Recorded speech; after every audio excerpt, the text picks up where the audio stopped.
Reka nongere ngusuhuze mukunzi wa Technology TV official nk'ibisanzwe aracyari mwesige David ndetse iyi ni Technology TV official ya now nje kukubwira uburyo Ndimbati agiye gusubira imbere y'urukiko. Kuri izi tariki nibwo wihore Jean Bosco cyangwa benshi bazi nka Ndimbati agiye kugera cyakongera kugezwa imbere y'urukiko rwisumbuye rwa Nyarugenge.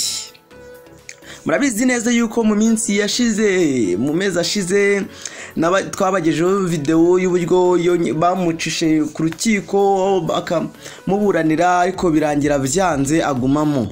Ariko ubu ngubu noneho basohoye amakuru avuga ko agiye kongera kunyuzwa imbere y'urukiko cyangwa kongera kuburana. Noneho muri message batanze bavuze ngo ukuntu bavuze, reka nyibasomere mwumve. Wihore Jean Bosco benshi bazi nka Ndimbati agiye kongera kunyuzwa imbere y'urukiko rwisumbuye rwa Nyarugenge aho agiye kuburana mu mizi ku byaha akurikiranyweho byo gusindisha umwana no kumusambanya akanamutera inda. Nuko nkuko message yaje ivuga, amakuru igihe ifite nuko Ndimbati azasubira imbere y'urukiko rwisumbuye rwa Nyarugenge kuwa 13 Nzeri 2022. Ubwo icyo bashatse kuvuga bavuze ko ku itariki 13 z'ukwa 9 2022 nibwo uwihore Jean Bosco cyangwa Ndimbati azongera gusubira imbere y'urukiko. Ubwo urubanza rwe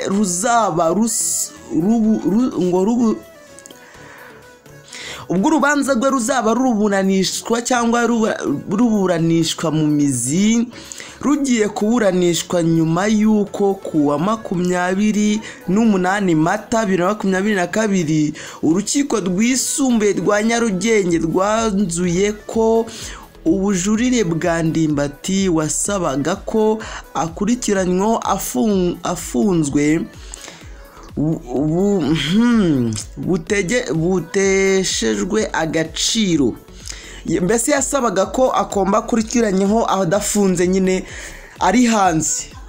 Mwibuke neza yuko nimba mwarakurikiye amakuru yose twabagejeho mu gihe mumanutse hepfo mu video twakoze, yasabaga ko bamukurikirana wenda ari hanze cyangwa afunguye, ariko byaranze birangira byanze nyine. Noneho bakomeje bavuga ngo rugiye ngo noneho bukuntu bakomeze bavuga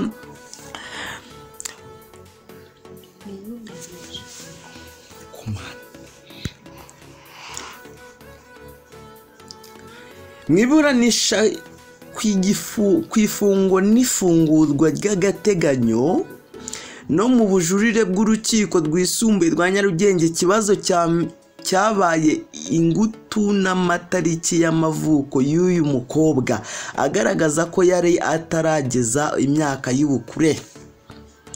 Uko iburanishwa ryari ryagenze icyo gihe nyine, uko iburanishwa ryari ryagenze bivuze ko ngiye kubabwira ukuntu iburanisha ryo mu kwa kane ryari rimeze cyangwa ukuntu bari babyanzuye. Mu iburanisha ryabaye 25 Mata 2022, ubwo ni mu tariki 25 z'ukwa 4 2022. Ubushinjacyaha bwongeye kugaragaza ko bukurikiranye Ndimbati ku cyaha cyo gusindisha umwana utarageze ku myaka y'ubukure yarangiza akamusambanya. Ubushinjacyaha bwavuze ko uyu mukobwa yasambanyijwe mu ijoro ryo kuwa 24 no 25 Ukuboza 2019. Ubwo icyo bari bashatse kuvuga nuko ku itariki 24 no ku itariki 25 z'ukwa 12 2019 nibwo umukobwa yasambanywe nyuma yo gusindishwa na Ndimbati wamuhaye amarura. Ubwo ni inzoga yitwa amarura. Narababwiye ngo ngewe igihe cyose amakuru nzaza nyabazanira ku gihe. Ikindi umushinjacyaha yagaragaje cy'ikimenyetso gikomeye ni ifishi y'inkingo uyu mukobwa yafashe akiri umwana zigaragaza ko yavutse tariki ya 7 Kamena 2002. Bivuze ko yavutse ku itariki 7 z'ukwa 6 2002. Uwo mukobwa nibwo yavutse, bityo icyo gihe bahuriye yari atarageza ku myaka y'ubukure. Icyo gihe 2019 ntabwo yari yakagejeje ku myaka y'ubukure. Ndimbati wamenyekanye muri sinema nyarwanda yagaragarije urukingo rwisumbuye rwa mwihangane ngo yagaragaje urukiko rwisumbuye rwa Nyarugenge ko atanyuzwe n'ibyemezo by'urukiko by'ibanze rwa Nyarugenge rwanzuye kufunga iminsi 30 y'agateganyo mu gihe iperereza gikomeje. Muramuzi uyu mugabo Ndimbati yagiye akina mu mafilimi menshi, yagiye yamamariza ibintu za amakampani menshi, ariko muramuzi Wihore Jean Bosco yagaragaje urukiko ko atishimiye ko urukiko rw'ibanze rwirenganyirije impungenge. Yagaragaje mvukune bamubwiye, yaravuze ngo rukamukatira gufungwa iminsi 30. Ndimbati yongeye kugaragaza ko ibyamubayeho ari akagambane. Yagaragaje ko atigeze yihakana abana be kuva umukobwa abatwite kugeza bavutse. Yerekana ko igihe yafatwaga yari amaze igihe abarerera iwe mu rugo. Ndimbati yongeyeho ko ubwo uyu mukobwa yari atwite yifuje gukuramo inda arabyanga, ndetse amwizeza kumufasha.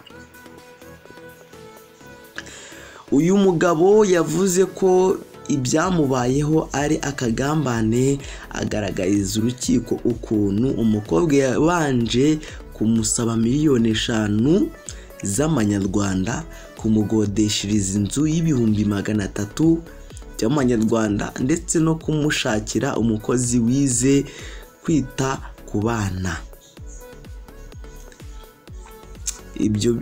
Ibyo we yahamije ko atari gushobora, ndetse anabimenyesha umubyeyi w'umwana. Ndimbati avuga ko atumva ukuntu icyitwa ifishi ishingirwaho n'ubushinjacyaha bukavuga ko ari igaragaza igihe uyu mukobwa yavukiye iriho n'intara, akarere, umurenge n'akagari, nyamara mu mwaka wa 2002 ubwo yavukaga bitabagaho.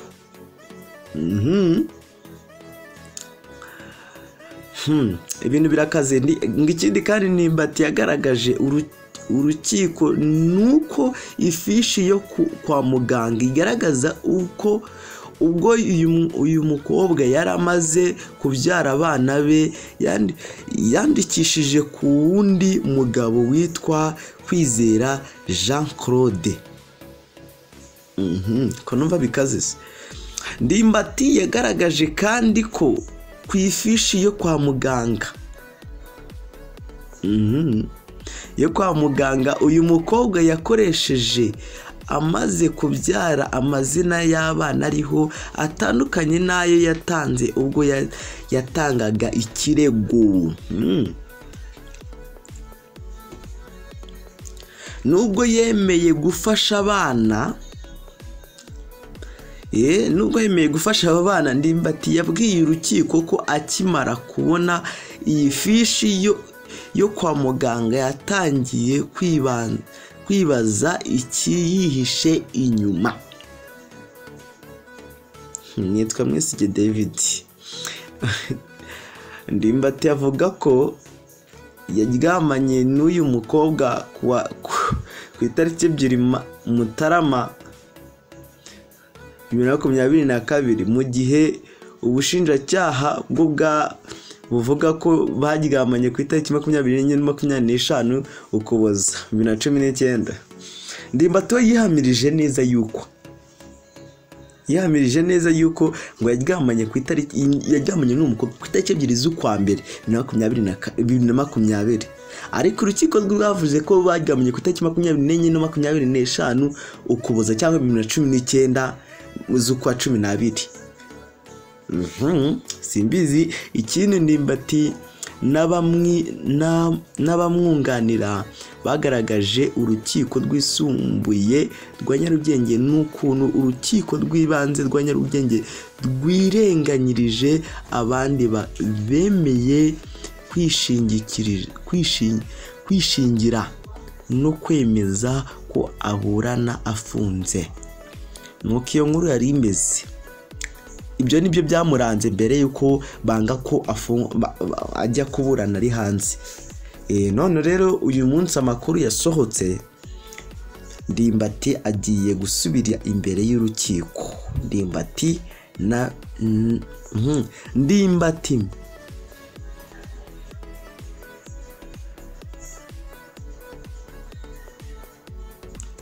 Ndimbati na Mebayisabe Irene uri mu bamwunganira biga urubanza ubwo baburanaga ifungwa n'ifungurwa ry'agateganyo. Uyu niwe umuburanira. Ndimbati rero nuko byagenze. Noneho kuri subscribe kugira ngo dukomeje twibanire, ndabakunda cyane.